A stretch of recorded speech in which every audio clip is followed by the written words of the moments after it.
99.9% इंसानियत खत्म हो चुकी है और बचे हुए लोग 2500 मीटर की ऊंचाई पर जिंदा हैं, जबकि नीचे दानव घूम रहे हैं। नजदीकी भविष्य में दुनिया हमेशा के लिए बदल गई। रहस्यमयी सिंक होल्स पूरी धरती पर दिखने लगे, जिसने बड़े शहरों को अराजकता में धकेल दिया। धरती की गहराइयों से डरावने दानव निकले, जिनके खिलाफ मॉडर्न वेपन्स बेअसर थे। गोलियां उन्हें केवल थोड़ा सा धीमा कर सकती थीं, लेकिन कोई गंभीर नुकसान नहीं पहुंचा सकती थी। इन दानवों का एकमात्र मकसद था इंसानियत को खत्म करना, और वे केवल कुछ ही लोगों को जिंदा छोड़ रहे थे। लोगों के लिए एकमात्र सुरक्षित जगह थी 2500 मीटर की ऊंचाई पर स्थित पहाड़ों की चोटियां। 3 साल बाद कोलोराडो के रॉकी माउंटेन्स में 2360 मीटर की ऊंचाई पर सुरक्षित क्षेत्र से 140 मीटर नीचे एक जवान लड़का हंटर खतरनाक इलाके में उतरता है, जहां दानव रहते हैं। उनसे मिलने के डर के बिना वो चट्टानी इलाके में टहलने का फैसला करता है। एक चट्टान के किनारे पर जाकर हंटर बाइनोकुलर्स से पास के एक सेटलमेंट को देखता है, जहां वे लोग छिपे हुए हैं जो दानवों के हमलों से बच गए हैं। वो वहां होने का सपना देखता है, क्योंकि वहां बहुत सारे बच्चे हैं, लेकिन वो जानता है कि ये सफर कितना खतरनाक होगा। अचानक वो अपने पीछे एक आवाज सुनता है और समझ जाता है कि ये दानव है, जिसे रीपर के नाम से जाना जाता है। खतरे के इलाके में हंटर भागने का फैसला करता है और पहाड़ पर चढ़ना शुरू कर देता है। दानव उसका पीछा करता है, लेकिन खुशकिस्मती से हंटर 2500 मीटर के निशान को पार करने में कामयाब हो जाता है। किसी अज्ञात कारण से रीपर इस लाइन को पार नहीं कर सकता, भले ही वो अपने शिकार से कुछ ही मीटर दूर हो, और वो पीछे हटने के लिए मजबूर हो जाता है। लॉस्ट कैनियन रिफ्यूज, जहां 193 लोग रहते हैं और ऊंचाई 2580 मीटर है। हंटर वापस कैंप में आता है और अपने पिता को सब कुछ बताता है। लड़के ने सोचा था कि दानव फिर से सो गए हैं और ये सुरक्षित होगा कि वो अनुमति वाली ऊंचाई से नीचे उतर जाए, लेकिन उसके पिता ने उससे झूठ बोला, क्योंकि वो उसे कठोर हकीकत से डराना नहीं चाहते थे। विल, एक सिंगल फादर जिसने 1 साल पहले अपनी पत्नी को खो दिया था, हंटर को खतरे से बचाने के लिए कुछ भी करने को तैयार है। वो अपने बेटे को झूठी उम्मीद देता है, उसे गलत आश्वासन देता है। विल हंटर से रिक्वेस्ट करता है कि वो फिर से नीचे न जाए, क्योंकि उसे स्वास्थ्य समस्याएं हैं। हंटर को डेली इनहेलेशंस की जरूरत है और दौड़ाने के दौरान एक हमला हो सकता है जो लड़के को भागने का कोई मौका नहीं देगा। बाद में विल अपनी दिवंगत पत्नी की सबसे अच्छी दोस्त केटी के साथ शिकार पर जाता है। केटी न केवल एक भरोसेमंद दोस्त बन गई है, बल्कि वो एकमात्र व्यक्ति है जिस पर विल अपनी जान सौंप सकता है। शिकार के दौरान केटी शांत रहती है और एक हिरन पर सटीक शॉट लगाती है। हंटर के सुरक्षित क्षेत्र से नीचे उतरने के प्रयास के बारे में सुनकर केटी लड़के को समझती है और उसके कार्यों को सही ठहराती है। हंटर अपने साथियों की कंपनी चाहता है, लेकिन ये सिर्फ इतना ही नहीं है। ठीक 1 साल पहले उसकी माँ इसी ट्रेल पर गायब हो गई थी और लड़का अब भी उम्मीद करता है कि वो एक दिन उसे ढूंढ लेगा। जल्द ही ये पता चलता है कि पड़ोसी रिफ्यूज के 5 लोग खाने का सामान ढूंढने के लिए पास के शहर गए थे, लेकिन दुर्भाग्य से कोई वापस नहीं आया। इसका मतलब है कि दानव अभी भी इंसानों का शिकार कर रहे हैं।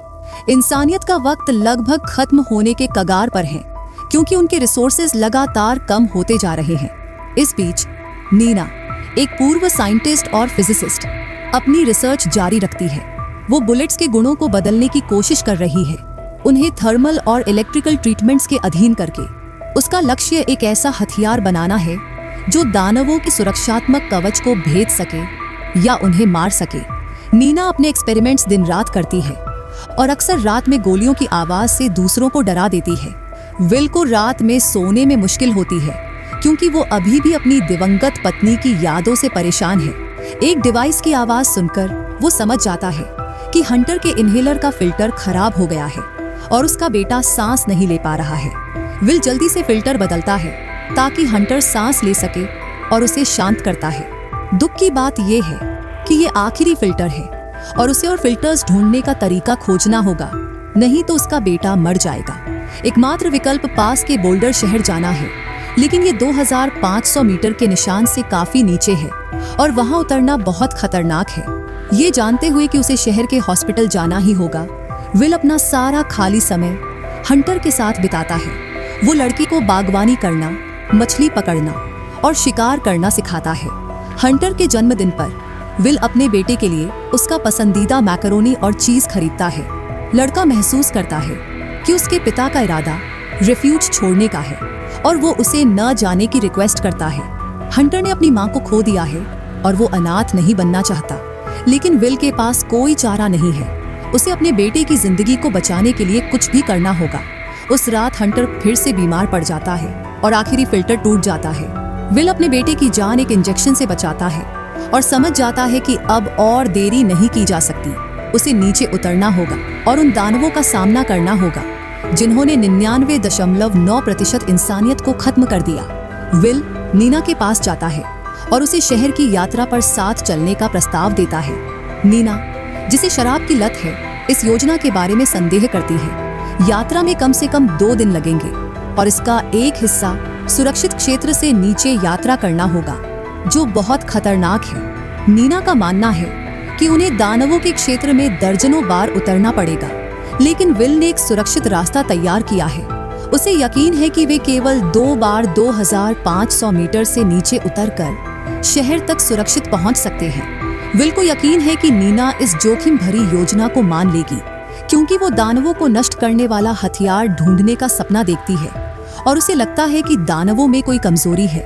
नीना, जो चमत्कारिक रूप से अपनी पिछली यात्रा से बच गई थी, अपनी जान फिर से जोखिम में डालना नहीं चाहती, लेकिन विल उसे ये प्रस्ताव स्वीकार करने के लिए मना लेता है। वो उसकी पत्नी की मौत के लिए जिम्मेदार महसूस करती है और हंटर को बचाने में मदद करना चाहती है। रात में नीना को अपनी पिछली यात्रा याद आती है, जिसमें दर्जनों कैंप रेजिडेंट्स की मौत हो गई थी। वो चीखों और मदद के लिए पुकार को याद करती है और जानती है कि दानवों का सामना करना कैसा होता है।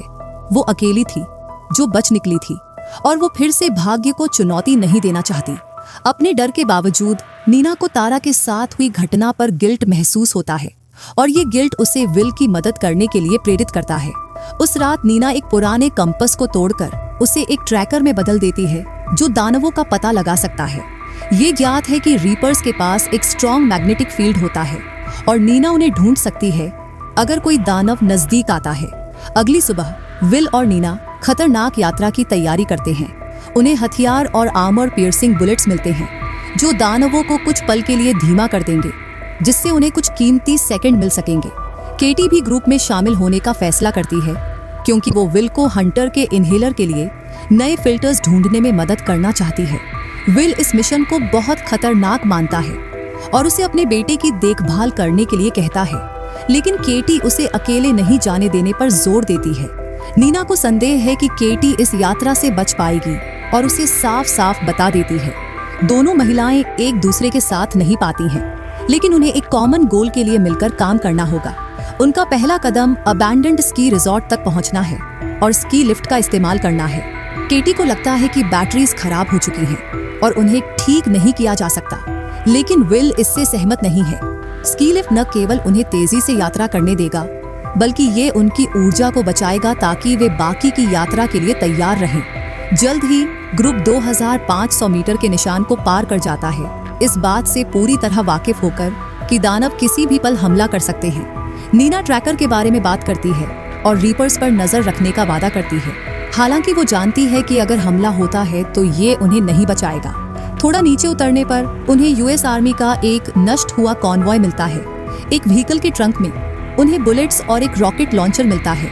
यहीं पर नीना और केटी के बीच झगड़ा होता है, क्योंकि साइंटिस्ट को तारा की मौत पर गिल्ट महसूस होता है और केटी चुपके से विल के लिए फीलिंग्स रखती है और उसके साथ बिस्तर साझा करने की उम्मीद करती है। विल, सिंगल फादर, उनसे मिशन के लिए अपने कॉन्फ्लिक्ट्स को अलग रखने के लिए कहता है। रिजॉर्ट तक जाते हुए वे देखते हैं कि इंसानों के बिना प्रकृति कैसे फल फूल रही है। जंगली जानवर आजादी से घूम रहे हैं और घोड़ों के झुंड खुले मैदान में खेल रहे हैं। स्की रिजॉर्ट की ऊंचाई 2322 मीटर है और सेफ जोन तक पहुंचने में कम से कम 15 मिनट लगेंगे। ये जानकर विल सजेस्ट करता है कि वे थोड़ा और इंतजार करें ताकि वो स्की लिफ्ट शुरू कर सके। नीना ट्रैकर की सुई को हिलते हुए देखती है और ग्रुप को चेतावनी देती है कि एक दानव पास है। ट्रियो को पेड़ों के बीच एक लाल रोशनी दिखाई देती है और वे समझ जाते हैं कि रीपर ने उन्हें देख लिया है और शिकार के लिए तैयार है। केटी को लगता है कि लिफ्ट शुरू करने का समय नहीं है और वो उन्हें पहाड़ पर भागने के लिए कहती है। विल को संदेह है कि वे दानव से तेज भाग सकते हैं और लिफ्ट शुरू करने की पूरी कोशिश करता है।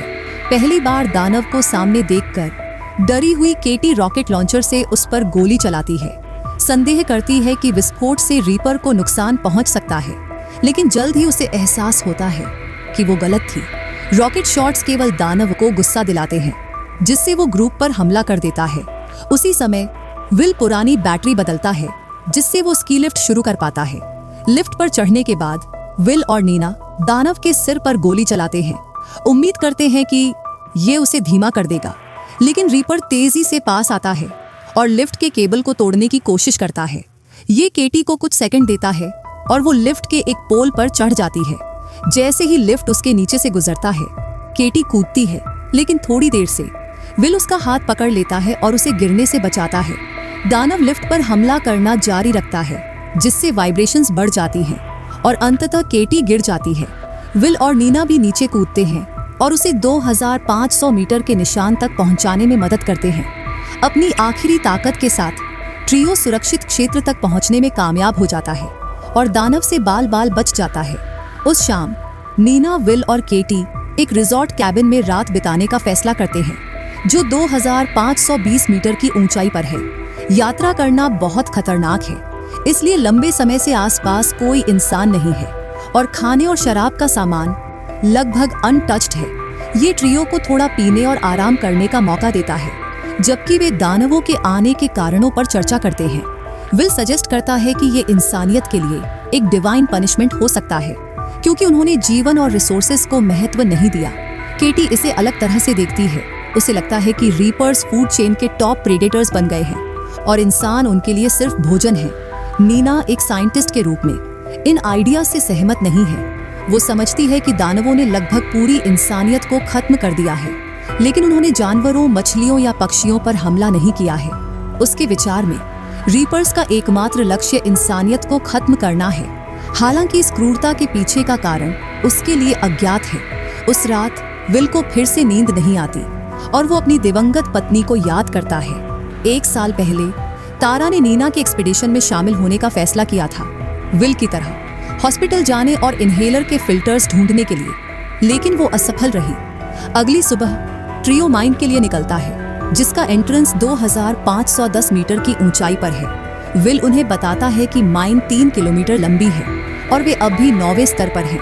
आगे बढ़ने के लिए उन्हें 8वें स्तर पर उतरना होगा, जो खतरनाक है क्योंकि वे समुद्र तल से केवल 253 मीटर ऊपर होंगे।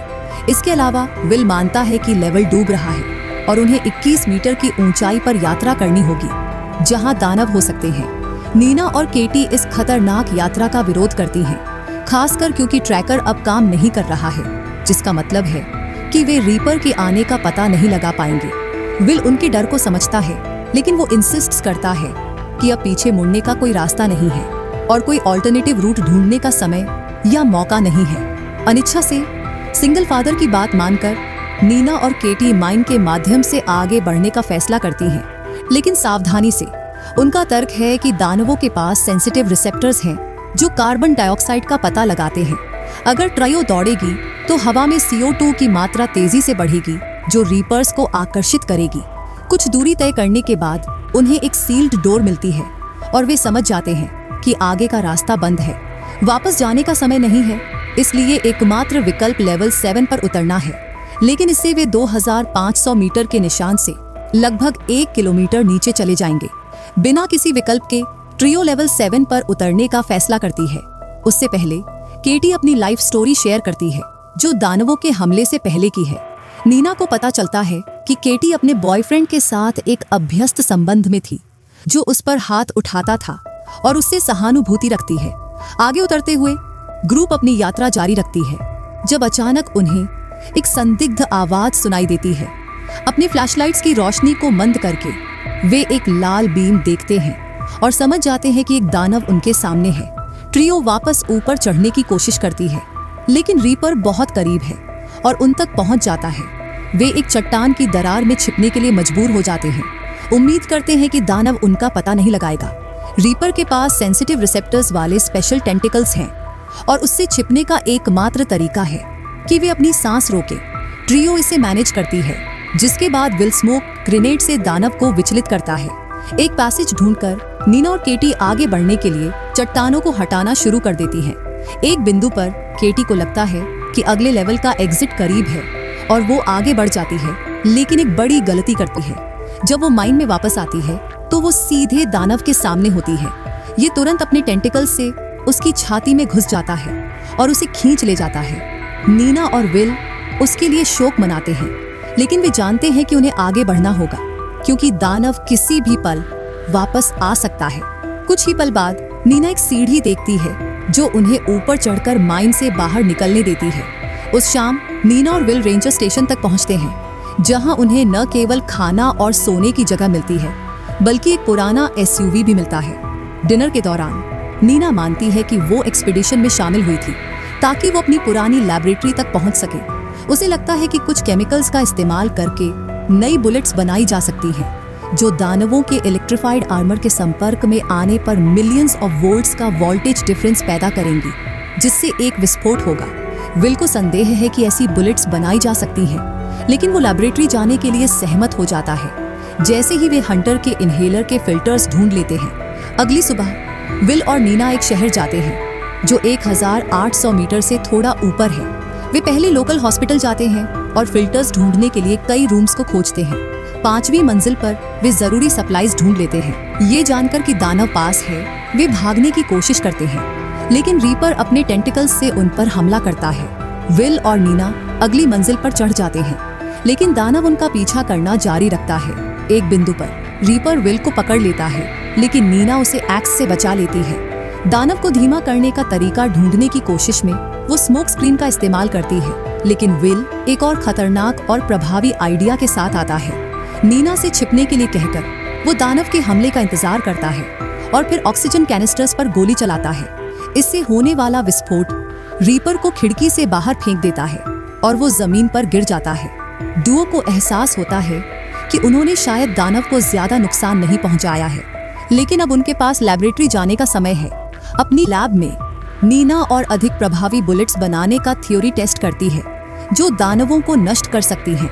वो एक बुलेट को स्पेशल केमिकल कंपाउंड के साथ ट्रीट करती है और विल से कुछ मिनट इंतजार करने के लिए कहती है, जबकि वो रीपर के आर्मर पर एक्सपेरिमेंट करती है।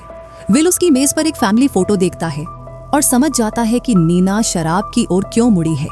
हमले के दिन वो लैब में कोबाल्ट प्रॉपर्टीज का अध्ययन कर रही थी।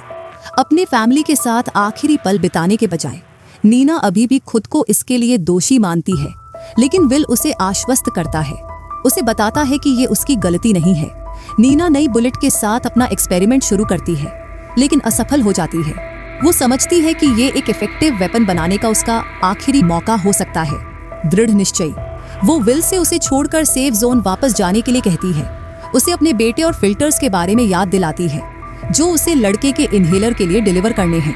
वो पार्किंग लॉट में स्पेयर कार की ओर इशारा करती है, ये वादा करते हुए कि अगर उसके प्रयास सफल होते हैं तो वो उसका पीछा करेगी।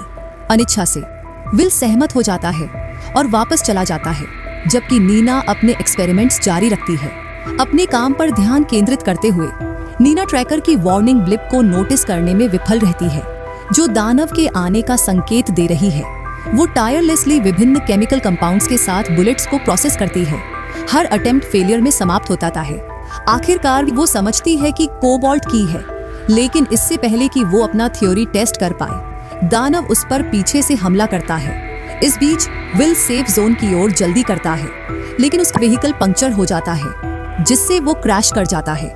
होश में आकर वो विंडशील्ड तोड़ता है और पहाड़ पर चढ़ना शुरू कर देता है। दानवों की आवाज सुनकर वो समझ जाता है कि कई क्रीचर्स उसका पीछा कर रही हैं।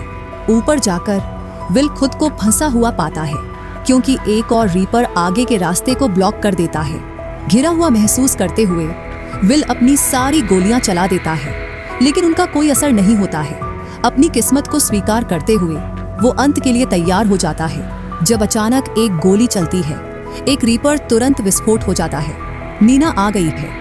वो इफेक्टिव बुलेट्स बनाने में कामयाब रही थी और अब वो दानवों को आसानी से खत्म कर देती है। साथ में वे रिमेन्स की जांच करते हैं और एक भयानक सच्चाई का पता लगाते हैं। दानव एलियंस द्वारा भेजे गए प्रोग्राम्ड रोबोट्स हैं जो प्लैनेट को साफ करने के लिए हैं। कैंप में वापस आकर वे एक विक्ट्री फ्लैग फहराते हैं, जो अन्य शेल्टर्स को संकेत देता है कि अब उनके पास लड़ने के लिए एक हथियार है। प्रेरित होकर इंसानियत बुलेट्स का मास प्रोडक्शन शुरू करती है और कॉम्बैट स्क्वाड्स बनाती है। ज्वार बदल जाता है क्योंकि वे अपनी जमीन वापस ले लेते हैं और रीपर्स को एक एक करके नष्ट कर देते हैं। रीपर्स के खिलाफ युद्ध जीत लिया गया है, लेकिन विल और नीना जानते हैं कि ये सिर्फ शुरुआत है। असली दुश्मन एलियन इन्वेडर्स अपने रास्ते पर है। कैसे लिमिटेड रिसोर्सेज फिल्म में डिसीजन मेकिंग और सर्वाइवल सिनारियोज को आकार देते हैं। फिल्म में कैरेक्टर्स को न केवल बाहरी खतरों का सामना करना पड़ता है, बल्कि फूड, मेडिसिन और इंफॉर्मेशन की क्रिटिकल शॉर्टेजेस भी होती है। आप किस चॉइस को सबसे रैशनल मानेंगे और आप उनकी जगह पर कैसे रिस्पॉन्ड करेंगे? नीचे कमेंट्स में अपने थॉट्स शेयर करें। वीडियो को लाइक करना और चैनल को सब्सक्राइब करना न भूलें। अगले वीडियो में मिलते हैं।